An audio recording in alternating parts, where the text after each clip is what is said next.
আজকে যে আমার ভিডিও করতে গিয়ে ভিডিওর স্ট্যান্ডটাই আমি ভেঙে ফেলবো আমি একদমই বুঝতে পারি। হ্যালো এভরিওয়ান, আমি তোমাদের সঞ্চিতা। কেমন আছো তোমরা সবাই? আশা করছি সবাই বেশ ভালো আছো।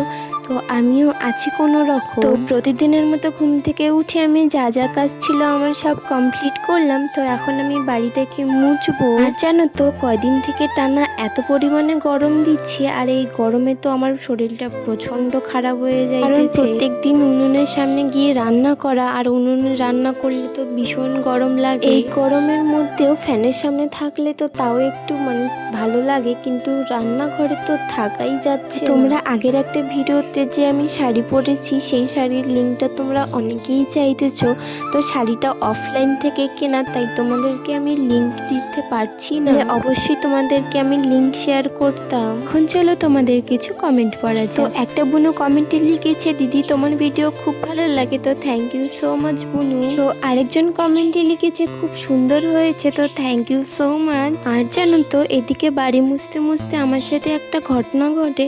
ঘটনাটি হলো আমার না স্ট্যান্ডটা ভেঙে যায়, যেটা আমি একটু একটু করে টাকা জমিয়ে অনেক কষ্টেই আমি একটাই স্ট্যান্ড কিনেছি, সেটাও আজকে ভেঙে গেল। জানি না আমি ভিডিও কিভাবে করব। তাই বলে না, যখন সময় খারাপ থাকে তো চারিদিক দিয়েই সময় খারাপ যায়। আর এখন তো নতুন একটা কিনবো, সেরকম টাকাও আমার কাছে নেই। তো তারপরে ভাবলাম এত মন খারাপ না করে, এদিকে আমার রান্না করারও টাইম হয়ে যাচ্ছিল। তো আমি সোজা রান্নাঘরে যাই রান্না করার জন্য।